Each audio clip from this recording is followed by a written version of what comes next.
Rajim. Bismillahirrahmanirrahim. Alhamdulillah wassalatu wassalamu ala Rasulillah wa ala alihi wa ashabihi wa man tamassaka bi sunnatihi ila yaumiddin. Amma ba'd. Assalamualaikum warahmatullahi wabarakatuh. Yaman din lamang na karamihan sa inyo rito ay bago pa lang o magpa-fasting. Sino yung first time na magpa-fasting dito sa inyo? Isa, dalawa, sa Ramadan, isa, dalawa, tatlo, apat, mashallah. Alam mo, ikaw, akala ko Muslim ka. Bisaya? Muslim ka, dili? Tiga saan? Maraming pa.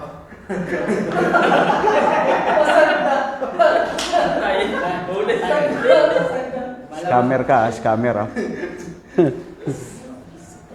First time mo mag-Ramadan dito? Sa Saudi. Ganda yan. Naiway pa. Okay, mga kapatid. Itong next week na darating, siguro sa Wednesday, first day ng Ramadan. Depende yun. Depende kung makita yung buwan sa gabi ng Tuesday. Pag nakita yung buwan sa Tuesday, sa Maran, tawag doon nakapniyata. Ibig sabihin, moon sightening. Ang proof, dalil, sabi ni Propeta Muhammad sallallahu alaihi wasallam, "Idza ra'aytumul hilal fasumu waftiru." O fi ma'na al-hadith. Ibig sabihin, pag nakita nyo ang pagpasok ng unang buwan, mag-ayuno kayo.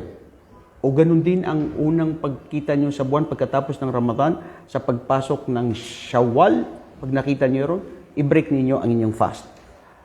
Ang ibig sabihin, ang ating pag-aayuno ay nakasalalay doon sa pagtingin natin sa unang pagpasok ng buwan. Hindi kung ano ang gusto mo. Hindi kung ano ang gusto ng hari, si mayor, gobernador, o gusto ng Muslim. Kung ano ang itinalaga ng Islam na Sharia na naaayon sa batas na turo ni Propeta Muhammad sallallahu alaihi wasallam. Hindi tayo pwedeng mag-advance. Kasi may oras. Mga kapatid, mashallah, ang pagdarasal, ang mga ritual sa Islam ay may lugar, may araw, at may oras na itinakda. Ang Hajj, ang lugar na itinakda sa Makkah. Ang oras niya ay sa buwan ng Hajj, Dhul Hijjah. Ang Ramadan, hindi ka pwede mag-Ramadan kung hindi lang sa buwan ng Ramadan. Nakita nyo? Ang pagdarasal natin sa 5 beses isang araw, hindi ka pwede magdarasal na i-advance mo. Dahil may itinakdang oras na dapat mong itaguyod ang pagdarasal. Inna salata kanat alal mu'minina kitaba mawquta. Katotohanan, ang mga dasal, pagpapatira pa sa Allah, ay may mga itinakdang oras ito na dapat itaguyod. Pero yun yung mga ritual at mga ibang pagsamba sa Allah. Pero batid nyo ba na may isang uri ng pagsamba sa Allah na hindi nangangailangan ng oras, lugar, at panahon? Itong mga nabanggit natin, panahon, oras, lugar, kailangan, hindi ba? Pero may isang uring gawain na pagsamba sa Allah, na kalugod-lugod sa Allah, na hindi nangangailangan ng oras, ng panahon, at lugar. Ibig sabihin, 24/7, pwede mo siyang gawin. Ano kaya yun? Ha? Adhkar. Ano? Anong ibadat? You should be specific. Ibadah is general. Di ba? Ibadah is general. Okay. Ibadah. Okay. Ibadah dyan general. Pero ang tinatapin natin yung specific. Adhkar. Ang pag-ala-ala sa Allah. Ibig sabihin ang ibadah at saka ano iba? Hindi. Ang ibadah, correct. Correct yan. Pero ang punto ko rito is yung ano yung uri ng espesipiko na gawaing pagsamba sa Allah subhanahu wa ta'ala na hindi nangangailangan ng lugar, oras at panahon. Okay? So, dhikr sa Allah subhanahu wa ta'ala. Ang pag-aala-ala sa Allah. Although, may punto ang kapatid natin na pwede kang sumamba sa Allah kahit anong oras, kahit anong araw, sa urin ng maski umiinom ka ng tubig, bismillah, pagsamba na yun. O di ba? Adhkar din yun. Papasok nga yun dun sa adhkar. Papasok yun sa pag-aalaala sa Allah subhanahu wa ta'ala. Wadhkurullaha dhikran kathira, at inyong alalahanin ng Allah subhanahu wa ta'ala ng paramihan ng pag-aalaala sa Kanya. Pero wallahi mga kapatid, sa totoo lang, tayo ay mapag-imbut sa pag-alaala sa Allah dahil naalala lang natin siya kung may mga problema tayo at may mga pangangailangan at may mga hiling. Pero dapat, wadhkurullaha fil layli wan nahar, alalahanin natin ang Allah kahit anong oras, anong araw, ito ay kinakailangan. Anyway, so yun ang Ramadan, bro. Nakuha natin na may spesifikong oras at pagsamba sa Allah subhanahu wa ta'ala na itinaguyod. Pangalawa, ang Ramadan, inangoy ito sa kataga na salita na Ramad. Ramada ay bima'na bisyiddatil har, dahil sa pag-init ng panahon, sa tindi ng init niya, na ang batong ito ay naiinitan siyang masyado. So dahil sa pag-init na natutunaw niya at naiinitan niya ang batong ito, ang Ramad, ibig sabihin ng mga pantas, sabi nila dito, sa mga nag-aayuno sa buwan ng Ramadan, sinusunog din ang ating mga kasalanan sa pamamagitan ng pag-aayuno at nawawala ang kasalanan. Dahil sa pag-aayuno. Ano sabi mo, bro? Kaya pala may? Kaya mainit ngayon. Actually, subhanallah, sa Islam, yun ang sabi ng mga pantas doon sa Ramadan. Kasi may mga panahon talaga na ang Ramadan mainit masyado. Mainit masyado. Naabutan ko yan nung dumating ako dito 2012, mainit masyado yon. Pero hindi naman nangangahulugan na lagi siyang mainit. Kasi may panahon na lumalamig. Kasi hindi katulad ng mga Kristiyano, every 25 nila ipinagdiriwang ang kapanganakan ni Jesucristo. Lunar calendar ang ginagamit nila. Sa atin, Hijri. Nagbabago, nagbabase tayo sa buwan. Ngayon ay, ang Ramadan is February 18. Halimbawa, di ba? Maari next year, mapupunta yan sa February or di kaya sa March. Ganyan, paiba-iba o sa first week ng March. So, nagbabago siya. Pero karamihan, doon nakukuha siya doon sa gabi, sa tag-init. Anyway, ang punto doon, yung tag-init sa Ramadan, na ang punto nila doon ay sinusunog ang ating mga kasalanan sa pamamagitan ng ating pag-aayuno. Tanong, bakit ka nag-aayuno? O bakit kailangan natin mag-ayuno? Yan. Di ba? Yan ang tanong eh. Bro, di ba? Bakit kailangan natin mag-ayuno bilang isang Muslim? Ha? Humingi ng kapatawaran? Pinag-utos ng Allah? Very good. Second 5 pillar of Islam, Ustaz. No, it's not second 5. It's not the second. It's the fourth. The fourth pillar of Islam. Some other narrates from the Hadith, the third pillars of Islam. Anyway, pero hindi siya pangalawang pillar dahil ang pangalawang pillar is salat. So, bakit tayo nag-aayuno? Pinag-uutos, di ba? Alipin ka, bro eh. Ang alipin, sumusunod sa kung sino ang nag-uutos sa kanya. Siya ang Allah na alipin tayo. So pag alipin ka ng Allah, pagsuko, pagtalima, pagsunod. Wala na, surrender ka na.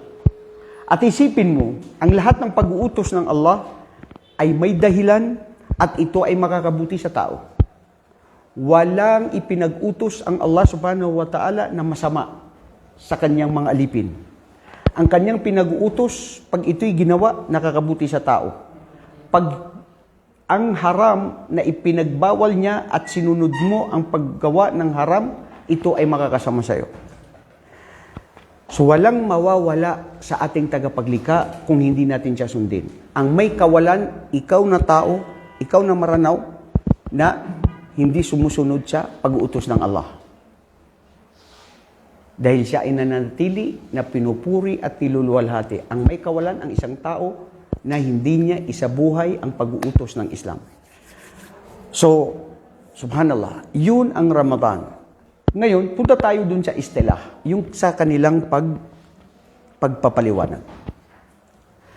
Huwa imsak minat ta'am wa minasharab min tulu'i syamsi ila ghurubiha. Biitlaq, this is the definition of the scholars. What they say about saum. Ang pagpigil o pagtigil, yamna. Ang pagpigil o pagtigil o paghinto ng lahat ng uri ng pagkain at inumin mula sa bagong liwayway o pagbagong bukang liwayway na bago mag-fajr. Pag nag-fajr, nag-adhan na, you need to stop your eating and drinking. Okay? Dahil pumasok na yung fajr. So, ibig sabihin, magmula doon, hanggat ito ay sa lumubog ang araw. Sa oras ng Maghrib. So, the general rule, mga kapatid, oras na narinig mo ang adhan ng 5:20 dito sa Saudi Arabia, anumang inumin mo, kinakain mo, kung pwede, i-stop mo na. I-prepare mo ang sarili mo bago mag-adhan, tapos ka na kumain. Depende lang kung siguro minsan disgrasya na hindi mo alam yung oras, nakakain ka, nakainom ka, tapos kagigising mo lang. Walang problema yun. Pag hindi mo alam sa Islam, hindi mo kasalanan. At ganun din, pag araw ng iftar, sa oras na ibabreak mo ang fast, pag narinig mo yung adhan, kailangan mo nang i-break ang fast mo, bro. Huwag mo nang antayin na, siguro mga after 10 minutes pa. Yun ang mga gawain ng mga Shia, yung mga iba sa kanila. Dumating na yung oras na yun ang kalugod-lugod sa Allah subhanahu wa ta'ala, pero mayroon ka pang sariling prinsipyo sa sarili mo na gusto mong sundin na hindi mo sundin ang batas ng Islam. Ha? Sa Islam, samranaw na di mapiyasok kasibay sa inom sa ig. Ha? Hindi pwede yung nagsisiparate ka kung anong gusto mo, bro. Kung ano ang gusto ng Islam. Anong sense ng Islam sa buhay mo? Kung ang sinusunod mo rin pala ang sarili mong sistema ng buhay mo. Sige nga, bro. Ito ang utos ng Islam. Mag-hajj tayo sa ganitong oras. Mamaya na. Ito yung oras magdarasal tayo. Mamaya na. Hindi yan. Oras na i-break ng fast. Mamaya na. Kay kuan pa man. Siguro mga 15 minutes pa. Maliwanag pa. Bisag kung siya ilang gisulti. Nadungog na mo ang kuan na unya-unya pa ka. Sa imong sa kinabuhi mo. Yes, bro. At kalugod-lugod yun sa Allah. Nasundan mo na agad. Once na marinig mo ang adhan na nasa tamang oras na itinakda sa ang lugar ka, go and break the fast. Islam, bro, pagsunod, pagtalima, pagsuko. Tama na yun. Yun na yun. May mga sa Pilipinas, particular sa atin sa Pilipinas, sa lugar ninyo. Anong ginagawa sa lugar ninyo? Sige, sabihin mo na. Anong ginagawa nila dun sa lugar ninyo? Sige, wag mo na palayuin. Maling haka-haka o ano, maaaring kinuha sa mga Shia. Na ano daw? Nagpapagod ka na mga Shia daw. Na ano daw? Ang aayon daw is kailangan hubog na talaga sa yung Araw. Makita lang yung dilim ba? Hindi. Yun yung Anong makikita ang dilim? Pumasok na yung oras, kikitain mo pa ang dilim? bakit din na natin ustad yung Bro, oy, makinig kayo mga Muslim. Yung sinasabi natin, ang Islam pagsuko, pagsurrender, pagtalima. Yun na yun, bro. You know, ang Islam, bro, hindi mo kinakaya na logic. Kapatid na Abdullah, ito si kapatid na Abdullah, bagong pasok lang sa Islam. Ang Islam, hindi kung ano yung logic, hindi kung ano yung utak mo na sabihin mo, ito ang tama, ito ang proper, ito ang gagawin. No. Follow the Quran in the Sunnah. Not your own interpretation in your own brain. Maraming nangaligaw ang mga ilmul mantik, ang mga filosofiya, ang mga ibang mga sekta ng mga kamuslaman. Kung bakit sila nangaligaw? Kasi ginamit nila ang utak nila na pinangibabaw nila na kung anong sinang-ayunan ng utak nila, yun ang mas maigi kaysa kung ano sa Quran at saka sa Hadith. So what is the sense of being a Muslim when you follow your own? No, you should not follow your own. You should follow what is in the Quran and what is in the Sunnah of the Prophet Muhammad sallallahu alaihi wasallam. That's all. It's enough, bro. Miya nagkansubang na miya kakuan ako na tiga mamaya pa, unya pa. Unsay mong kinabuhi. Tigas ang ulo. Okay. Nawala tayo doon. Ano yun?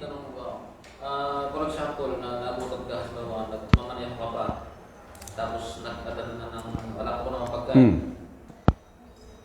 So, anong gagawin mo? Tubig na okay na yun. Ganun lang yun, di ba? Nagda-drive ka, oras na 6, halimbawa, 5:20, nag-adan na yun. So, nandun ka sa lugar, wala kang pagkain, wala kang magawa. Ano gagawin mo? Walang pagkain. Hindi mo pwedeng i-break. Oh, di ba? Practical. So, ang gagawin mo, kung ikaw ay nagmamaneho, na ikaw ay alam mo na malapit na mag-adan at ikaw ay abutan sa daan ng adan, so at least kahit pa paano may tubig ka, may biscuits o kahit anong pwede. At kung wala naman talaga, walang kasalanan doon, bro. Na maski dumating ka ng mga 30 minutes pa ng after Maghrib, nag-adan na after Maghrib, 30 minutes, wakay nakaon, wala problema, kaya wakay kaunon. Anong problema mo na wakang makan? Anong kukunin mo sa pagkain dyan sa kotse mo? Wala kang makain. Di ba? Kasi pag halimbawa sa oras ng Oras ng... sa Ramadan, yun sa ng kakain na. Oh, kakain na. Yun yung iftar. Hindi, pag pa lang, umpisa pa lang. Panjar na lang. Tapos inabutan mo. Yun yung yung pag-saum. Okay? Yun yung suhur. Ang tawag dun sa Arabic, pag-suhur. Tasahuru fa inna fi suhuri baraka. Sabi ni Propeta Muhammad sallallahu alaihi wasallam, kumain kayo ng suhur sa oras na bago mag-fajr, bago mag-adhan, dahil ang suhur na yan ay may baraka ang mga pagkain dyan. Uulitin ko to at sasabihin ko sa ibang mga kabusliman. Ayaw nila kumain ng suhur. Kumain na kami ng alas 12, ayaw na namin kumain. Pero hindi naman bawal na hindi ka kakain, pero ang kaaya-aya ay kumain ka. Dahil ang sinabi ni Propeta, kumain kayo pag sa oras ng suhur na bago mag-fajr, dahil ito ay may mga biyaya ang mga pagkain dito ng Allah subhanahu wa ta'ala. So bakit ayaw mo i-follow yung hadith ni Propeta Muhammad? Ano? Kumakain na tapos inabutan na lang ng Oh. Tapos mayroon pagkain sa mga... Kung inabutan ka na ng adan, nakakain ka, ang ibang mga pantas, kung nakakain ka na, nandyan pa yan, lunukin mo, kung kaya mo, iluwal mo na. Ganon din ang tubig, nag-adan na, nakainom ka, kung nandyan na yan, papasok, lunukin mo. Yung iba, pwedeng, wag mo nang, wag mo nang inumin. Alam mo, na-experience namin yan. Nung kami sa Medina, kami nung mga estudyante pa doon, nagsuna kami, sunna. Ay, hindi, Ramadan. Tapos, ako yung nagluto ng pancit canton, may dala akong palapa, at saka itlog, at saka tuna. Ganun yun. Maranaw kahit saan may palapa yan. Tapos, nakakapagtaka, may mga kaibigan ako, taga Morocco, taga Albania, taga Argentina, yun si Abdul Qadir, kumain kami, sabi ko, magsuro tayo sa amin. So, nagsura ko, nandun na lahat, nag-antay sila, ang problema bro, nagantay sila sa akin. Yalla, amrullah, sura. Bakit 10 minutes? Badayin, class. Sabi ko, sige, malapit na ito kasi masarap kainin ng pancit canton na mainit, di ba? Pag malamig na, nadili na yan, lalo na pag dry. Oh, sabi ko, sandali. Oh, nahiya naman sila na uminom o kumain kasi sabi nila, nagluluto siya, tapos kawawa naman na respect ba, di ba? So, magbabuti yun. Yun yung walang iwanan. Sabay-sabay. Di ba? Ibig sabihin, walang iwanan talaga. Hindi yung iba na nauna na maski nagutom ka. Pero yung talaga, ipinakita nila bro. Dahil nagluluto tayo, sabay-sabay kami kakain. Naluto na ang lahat. Yes, naluto na. Kain na ta. Bismillah. Kakain na kami. Allahu Akbar, Allahu Akbar.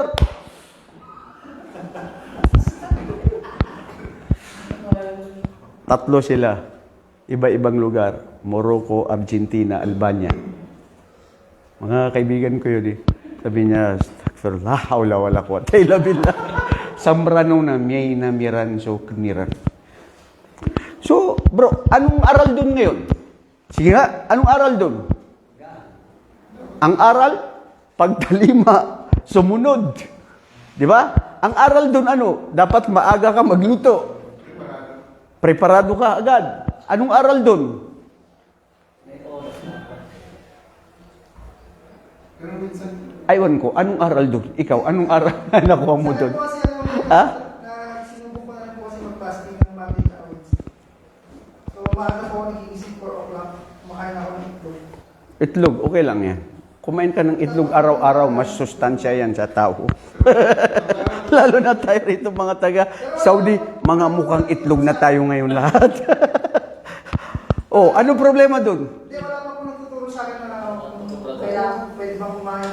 Kumbaga, sa isip ko siyempre, pag 5, hindi ka na pwede kumain. Pagdating na agad. Basta, pag naadan, narinig mo, hindi ka na pwede kumain. Kahit inom. Oo, syempre kasi yun na ang sinabi natin eh. Kahit inom. Lahat, wala. Hindi pwede. Hindi naman lahat. Pagkain, inom, yun ang hindi pwede.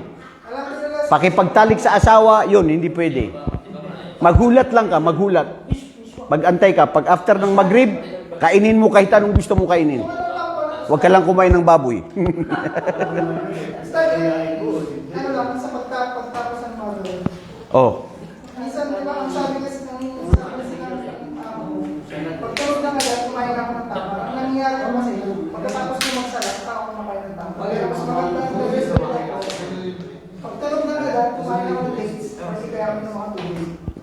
Saka ako kumain pagkatapos ko magsala. Ang nangyayari ko, ginagawa ko, nagsasala ko muna ako bago ko kumakain ng dates. Pero pag-adal kasi, Bakit? Bro, ang sunna at pinakamaigi at pinakamainam sa isang Muslim, pag narinig niya yung adhan, i-break mo ang fast mo. Ang maganda na ipag-break ng fast na sunna ni Propeta, tubig o di kaya dates. Okay? Dates na datiles. Kung wala, sa Pilipinas, saan lugar ka, wala kang dates, tubig, prutas, biscuits, ganyan. Tapos, dumating yung Maghrib, magdasal ka. Then after pagdarasal ng Maghrib, balik ka, kumain ka anong gusto mo kainin. Yung iba, aywan ko sa amin, sa ibang mga Maranaw, pag nag-adan, hindi fruit salad, bigas na, kanin, nandyan na yung kanin, kakain na yung iba. Oh, tapos yun, ang ginagawa nilang kape at saka yung prutas after ng Maghrib. So, kung saan mo feel na komportable ka, bro, na mas maganda, yun ang maganda. Pero ang yun nga sinasabi ko, bro, ang mas maganda, dates muna, magaan. Alam mo, scientific explanation ng pati sa mga scientifico, ang maganda raw, wala, mainit talaga siya. Yung ano. Pakisabi dito, mainit pa rin yung ano. Hindi mo dapat biglayin, bro, ang ano. galing kasi sa past. Wag. Isipin mo sa 12 hours na wala siyang ginigiling yung ano mo, yung digestion mo. Tapos binigla mo pa, tapos karne pa. Tapos ang bibigat pa. So mas maganda talaga yung ano. Konti lang. Nakuha nyo? Okay, so ngayon, anong sumunod? Nakuha na natin yan. Na-explain na natin. So ngayon, balik tayo sa pagfa-fasting. Sige, anong tanong mo? Okay lang bro, kasi lahat kayo, karamihan, bago pala sa inyo na bago kayo mag-fasting. First time kayong mag-fasting. Ano yan? Sige, sa'yo bro. Check about sa pagmumugmog or toothbrush. Ang pagmumugmog ng tubig o paggamit ng, ano ba yung cholesterol? Cholesterol? Listerine. Yung mga paggamit ng mga yan, toothbrush, hindi yan bawal. Pwede siya. Pwede kang mag-toothbrush, mag-toothpaste sa Ramadan. Pero ang mas maganda siguro, pagkatapos mo kumain ng suhur, mag-toothbrush ka na. Di ba?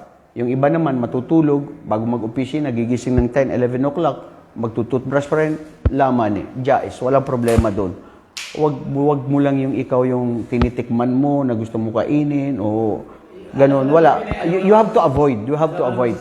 Alam mo naman yun sa sarili mo. Okay, bro?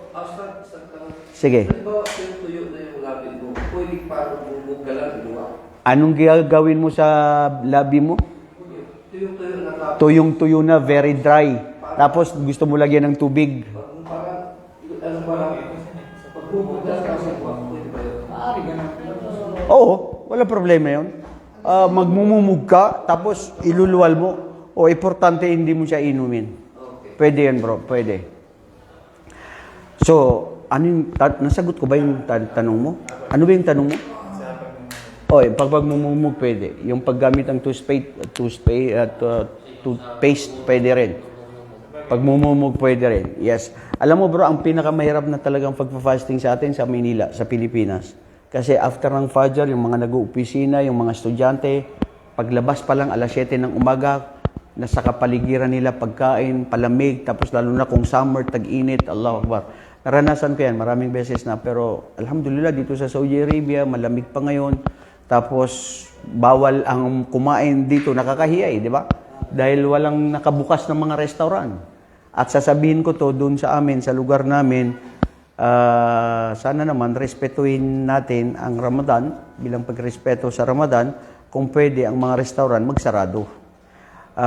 Hindi maiwasan na may mga iba-ibang restaurant na nagbubukas dahil siyempre meron ding dumarating na mga travelers na pwede naman sila mag-break ng fast o di kaya yung mga babae na mayroon silang buwan ng dalaw, pwede rin sila magkumain.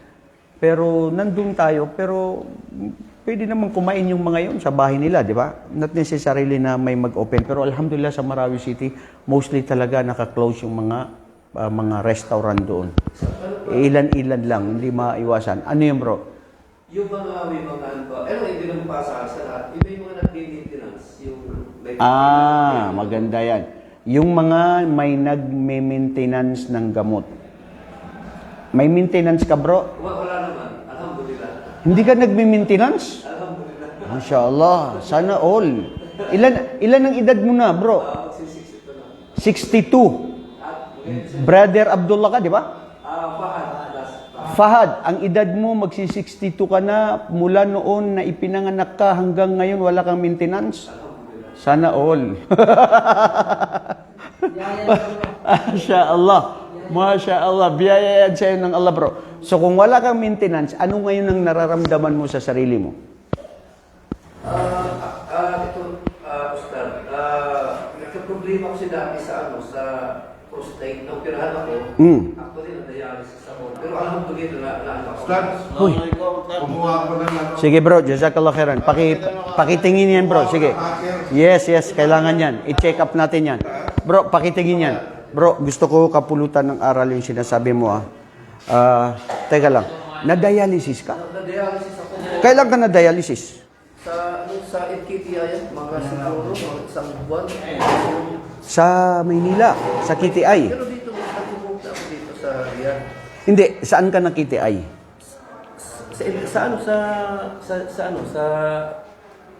Hindi, sa Quezon City. Okay, sa city. Na-dialysis. Kasi Ilang araw?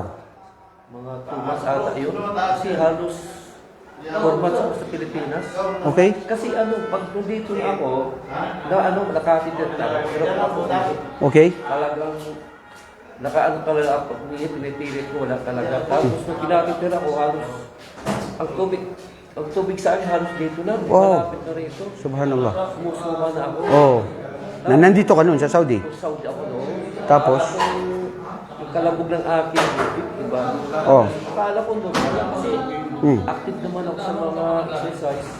Yung pala, yung dahil yung iniinom ka, saka yung aking inihi, hindi equal. Hindi equal. Oo. Kaya lumaki. Oo. Sumusula. Yun nga. So doon ka na-dialysis?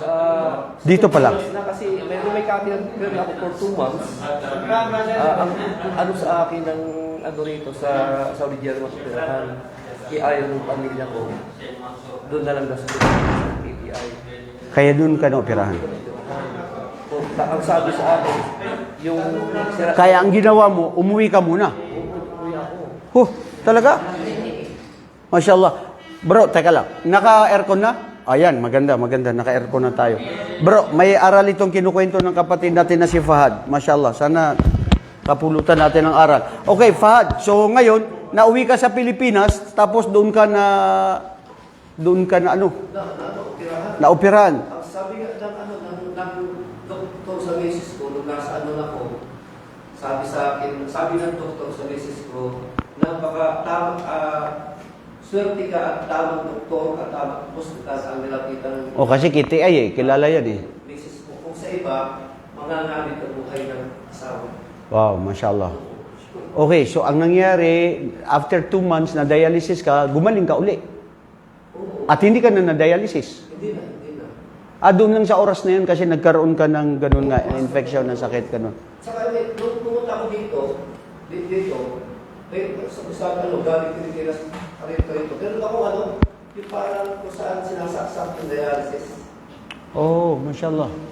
Pero sabi sa akin sa doktor dito, sa magpulang natin. Brother Fahad, mashallah, ilang taon ka na ngayon sa Islam? Actually, ang aking misis ay Tausug. Tausog. Okay? At saka ang bigay sa akin ng pangalan Fahad, ang nanay Ng misis mo. Tapos simula hindi ko na-practice. Dito ka nag-practice ng Islam. Mga puti, mga Amerikano.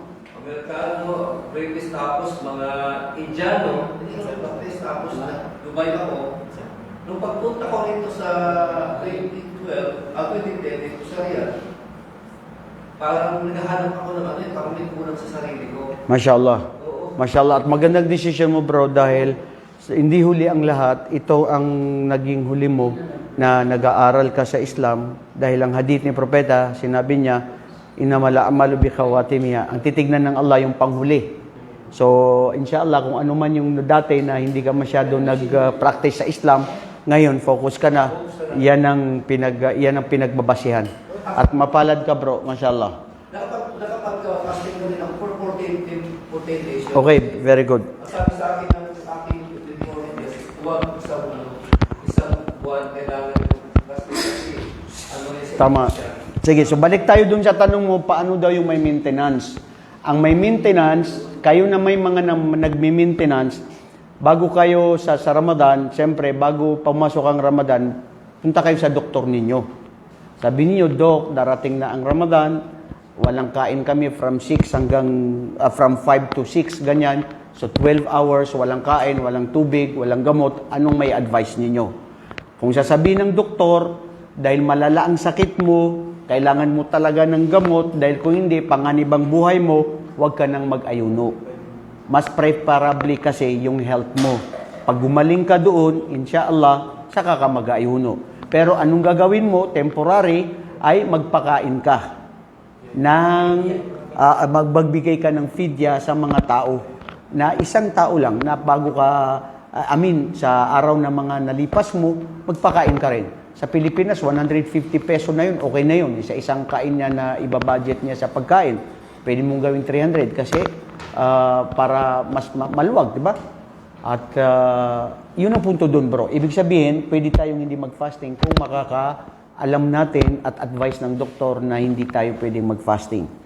Ngayon, yung may maintenance na may kaya naman niyang mag-fasting, sasabihin naman ng doktor, sa pagkain mo sa oras ng 4 o'clock or 5 o'clock ng umaga, pagkatapos mo kumain, inumin mo na lahat ng maintenance mo.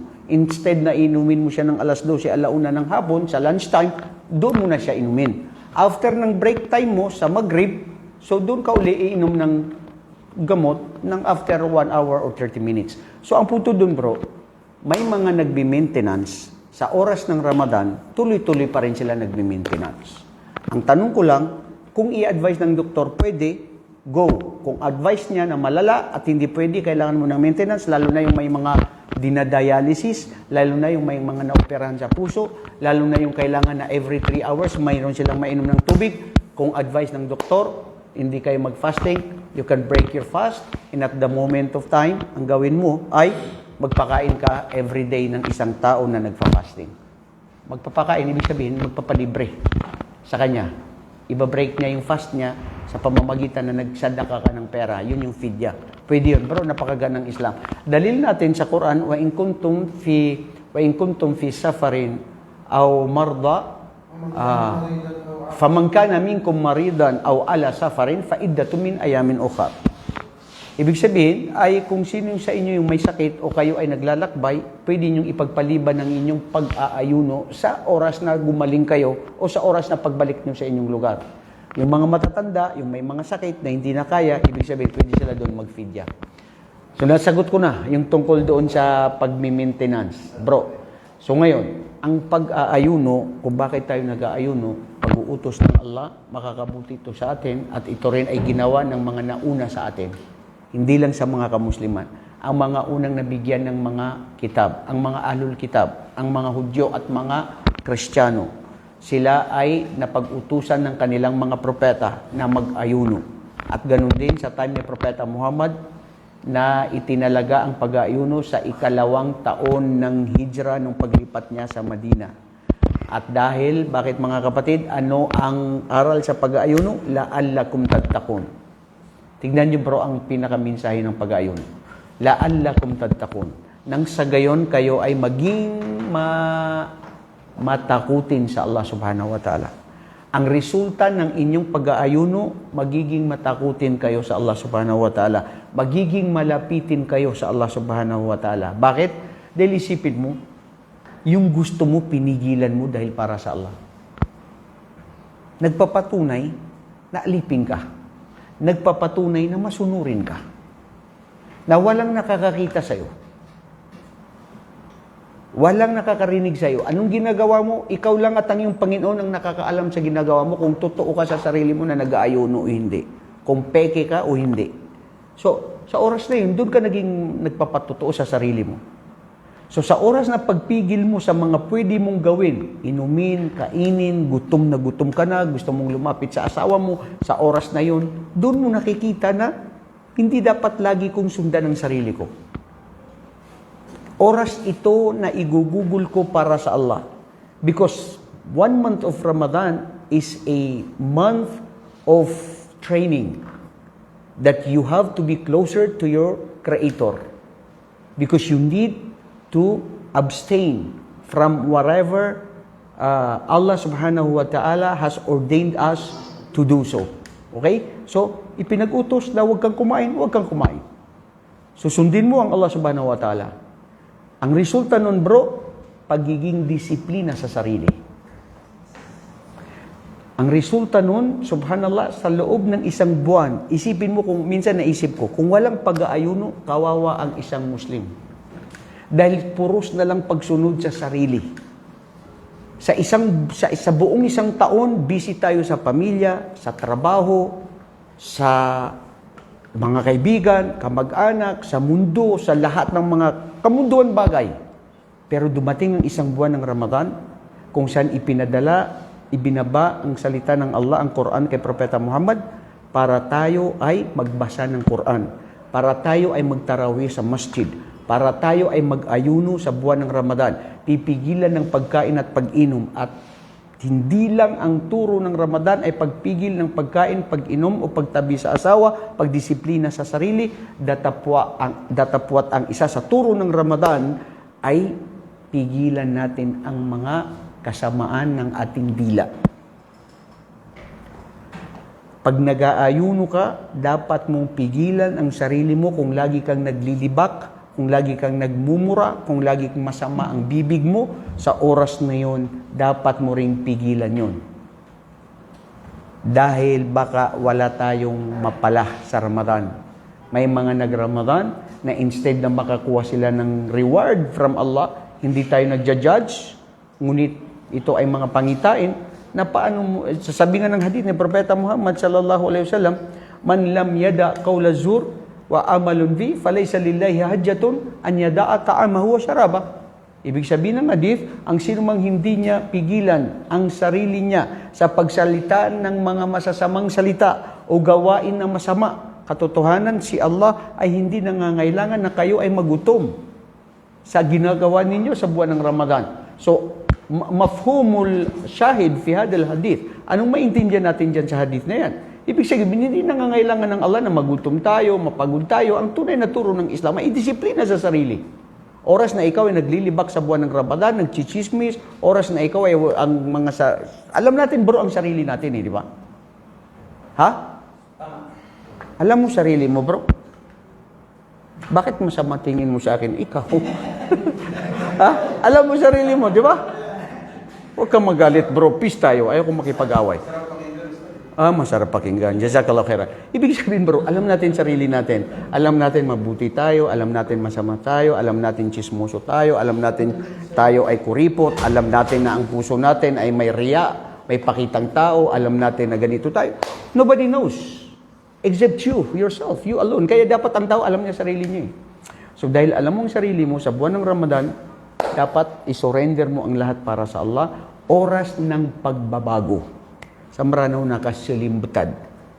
Oras na magbago tayo ngayon. Isipin mo sa buwan ng Ramadan, bro, babaguhin talaga ang daily routine mo. Oras ng pagkain, una, mababago.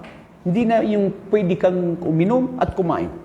Sa trabaho, alhamdulillah, dito sa Saudi Arabia, alhamdulillah, jazahullahu khairan. Gantimpalaan ng gobyerno ng Saudi Arabia dahil nababago ang oras natin sa trabaho. Sa amin, sa opisina ngayon, magtatrabaho daw kami alas 10 hanggang alas 4.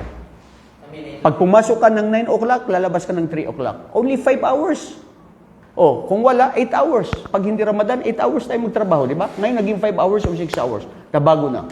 So, anong babaguhin pa? Yung mga hindi nagdarasal sa buong taon, subhanallah, oras na nainggano siya na nagdarasal.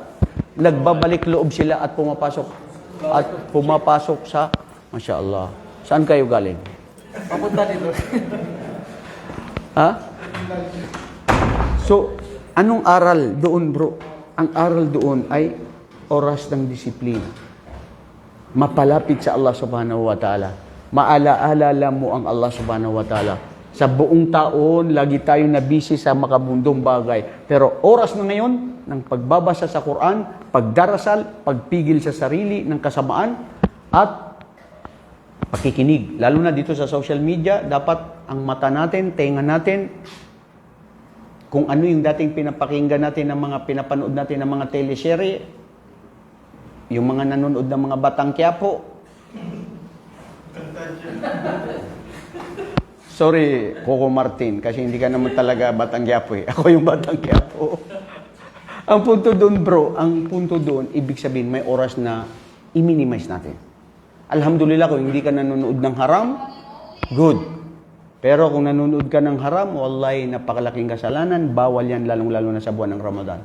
Pigilan ng mata at tainga at mata. Check ba niya yung mga palabas na halimbawa the messenger of Oh, watch. I encourage you to watch. Kung may mga palabas na The Messenger of God, about the story of Moses, the stories of the Prophet Muhammad, go. Mas mabuti yan. Namanood kayo na mga aral sa Islam. Pero yung mga walang kabuluhan na yan, na minsan dumadaan sa inyo yung mga X Factor, yung AGT, American Got Talent, hindi ko alam, bakit lumalabas yan dito sa cellphone ko? Ibang tinitignan ko, tapos lumalabas doon ako makatanda yung matanda, tapos minsan mga AI lang yun, bro. May friend ka na Niloloko tayo ng social media. Bro, hindi naman ako nanonood, pero hindi ko alam bakit lumalabas yun. Normal yun. Minsan mga, hindi ba lumalabas sa'yo na minsan wala kang tinatawagan, tapos mamaya lalabas dyan, Anna is calling. Susan is calling. Sino si Anna at saka si Susan? Hindi ko kilala yun. Ba't sila tumatawag? Pag yun, inukay mo, patay kang bata ka. Hindi pwede yun, bro. Wallahi. Ito ngayon, mapanlin lang. Gamitin mo yan sa ikalulugod ng Allah. Kung gagamitin mo sa haram, yun ang delikado. So sana, inshallah, magkikita pa tayo sa, hindi ko alam, sa Ramadan, anong mangyayari, kung mayroon pang mga lesson na mangyayari, ano lang natin sa ano. Kasi ang alam ko dito, pag Ramadan, siguro close muna, sarado muna. Kasi nagpa-fasting, di ba? At mayroong umrah sa first week ng Ramadan, bro, alhamdulillah, mapalad ka. At hanggang sa muli, oras na tayo ay break natin. Yan lang muna nakuha natin dahil wala na tayong oras. Assalamualaikum warahmatullahi wabarakatuh.